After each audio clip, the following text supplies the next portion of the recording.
एक पत्नी अपने पति से कहिस कि तू 1500 रुपया कमावा चाहत है। कहे हाँ, फालतू बैठा है कमाए लेवे, आज छुट्टी के दिन है। कहे अच्छा, कहीं एक काम कर, अगर तू पूरे घर के सफाई कर दे तू का 500 रुपया दे। कहे पहले हाथ दिया, तुरंत पकड़ाए दी 500 के नोट।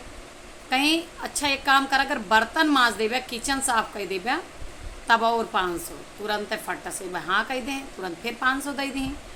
फिर कहीं अगर पूरे घर के कपड़ा धो देवे तब 500 पौ गया। कहें ठीक है। कहे लाओ तू हमका पैसा दे। 1500 रुपया लें, सारा काम का ठेका लें और फटाफट काम में लग गए। सारा काम कहें तब तक वह पहुड़ के आराम की आए। कहें देखे एका कहा थे बिजनेस माइंड, बैठा रहें छुट्टी दिन रहा तब वो 1500 कमा लें। कहीं अच्छा ठीक है कौन।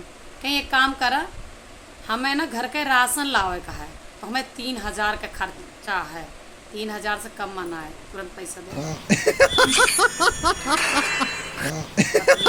कोई ना